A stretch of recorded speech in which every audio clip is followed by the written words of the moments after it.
95 news ఇప్పుడు app లో కూడా మీ ముందుకు వచ్చింది. వెంటనే డౌన్లోడ్ చేసుకోండి, లేటెస్ట్ అప్డేట్స్ ని పొందండి. Welcome to speed news.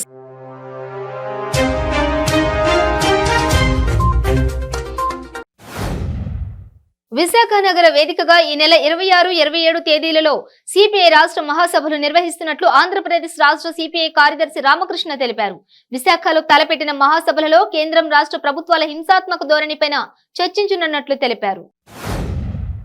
Kapileswarapuram మండలం కాలేరు గ్రామంలో ఎస్టీ బాలికపై లైంగిక దాడి చేసిన కీచక టీచర్ను తక్షణమే అరెస్టు చేయాలని, విధుల నుండి సస్పెండ్ చేయాలని కోరుతూ రామచంద్రపురం ఆర్డీఓ కార్యాలయం వద్ద పీడీఎస్యు, ఏఐఎస్ఎఫ్, శ్రమ, ఎన్జీఓ, దళిత హక్కుల నాయకులు అంబటి కృష్ణ ఆధ్వర్యంలో ధర్నాకు దిగారు.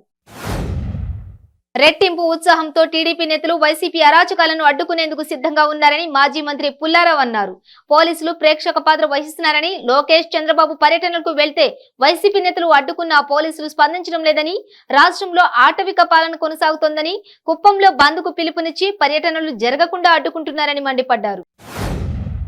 ముఖ్యమంత్రి వైఎస్ జగన్మోహన్ రెడ్డి విశాఖ పర్యటనలో భాగంగా శుక్రవారం ఉదయం గన్నవరం నుండి ప్రత్యేక విమానంలో బయలుదేరి విశాఖపట్నం ఎయిర్పోర్ట్ కు ఉదయం 9:50 చేరుకున్నారు.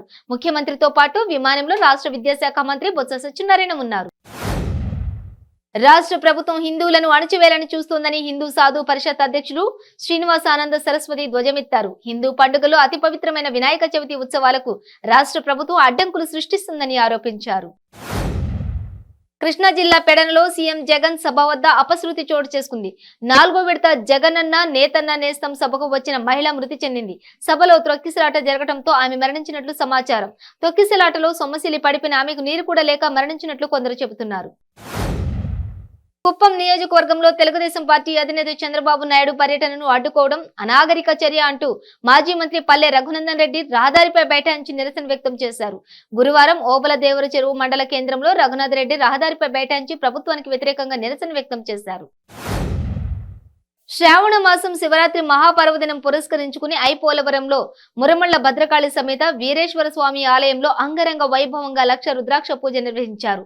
వీరేశ్వర స్వామి ఆలయం నుండి ఉద్దగ్రౌతమి గోదావరి తీరానికి లక్ష రుద్రాక్షలతో ఊరేగింపు చేశారు.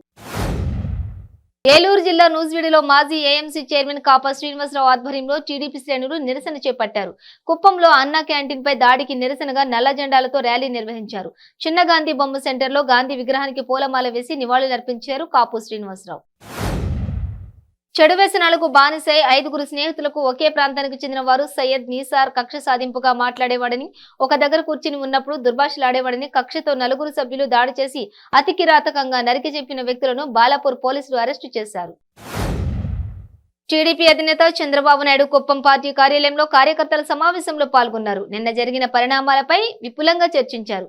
నియోజకవర్గంలో వైసీపీ కార్యకర్తలు చేసిన దాడుల గురించి అధినేతకు ఫిర్యాదు చేశారు. నాయకులు అనంతరం వారితో కలిసి అక్కడే భోజనం చేశారు చంద్రబాబు. విశాఖ సాగర ప్రతిష్టాత్మక కార్యక్రమానికి వేదిక కాబోతోంది. బ్లీచ్ క్లీనింగ్ కార్యక్రమానికి శ్రీకారం చుట్టనున్నారు అధికారులు. ఈ కార్యక్రమంలో 25,000 మంది వాలంటీర్లు హాజరు కానున్నారు. మరోవైపు నగరంలో సీఎం జగన్ పర్యటనకు సంబంధించి అధికారులు అన్ని ఏర్పాట్లు పూర్తి చేశారు. పార్వతీపురం మన్యం జిల్లా రాయగండంలో తీగ వంతెన దగ్గర నదిలో కుటుంబం కొట్టుకుపోయింది. నాగవల్లి నదిలో కొట్టుకుపోతున్న తండ్రి, 3 కొడుకుల్లో 2ని రక్షించారు అగ్నిమాపక సిబ్బంది. అల్లూరు జిల్లా మన్యంలో రోడ్ల పరిస్థితి చెప్పలేనంత దారుణంగా తయారయ్యాయి. ఎక్కడ చూసినా రహదారులు గోతులమయమై నీటి కుంటలను తలపిస్తున్నాయి. అందులో భాగంగా అనంతగిరి మండలం పరిధిలోని గల మారుమూల పంచాయతీలైన బీనబాడు, పీనకోట, పెదకోట పంచాయతీలను కలుపుకొని దేవరాపల్లి నుండి బాకూరు వయా పాడేరుకు 2014లో తార్ రోడ్డు నిర్మాణం చేపట్టారు. బీజేపీ జాతీయ అధ్యక్షులు నడ్డా సమక్షంలో మంత్రి ఎర్రబెల్లి దయాకర్రావు తమ్ముడు ఎర్రబెల్లి ప్రదీప్ రావు బీజేపీలో చేరారు. ఈ సందర్భంగా ఆయన మాట్లాడుతూ తెలంగాణలో బీజేపీని అధికారంలోకి తీసుకొచ్చేందుకు కృషి చేస్తారని ఆయన తెలిపారు.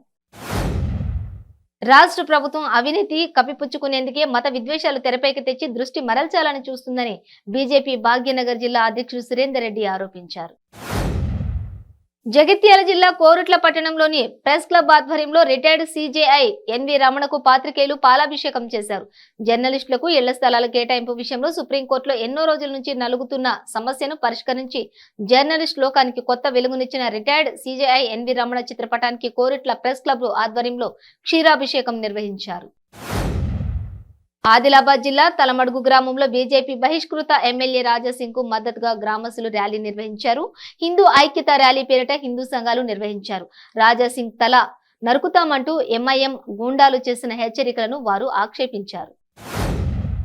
నల్లగొండ జిల్లా మునుగోడు గ్రామ పంచాయతీ కార్యాలయం ముందు వార్డు సభ్యులు ధర్నాకు దిగారు. మునుగోడు మేజర్ గ్రామ పంచాయతీ పరిధిలో వార్డు సభ్యులుగా ప్రజలు మమ్మల్ని గెలిపించారు, కానీ వారికి ఎలాంటి అభివృద్ధి పనులు చేయలేకపోతున్నామంటూ ఆవేదన వ్యక్తం చేశారు. జగిత్యాల జిల్లా జగ్గాసాగర్ గ్రామంలోని గ్రామాభివృద్ధి కమిటీ ఆధ్వర్యంలో నూతన మండల కేంద్రం ఏర్పాటు కొరకు రిలే నిరాహార దీక్ష ఉధృతంగా కొనసాగుతోంది. గ్రామస్తులంతా కలిసి ప్రధాన రహదారిపై మానవహారంగా ఏర్పడి మండలానికి కావాల్సిన అన్ని అర్హతలు ఉన్న జగ్గాసాగర్ గ్రామాన్ని వెంటనే నూతన మండల కేంద్రంగా ప్రకటించాలని ప్రభుత్వాన్ని వేడుకున్నారు.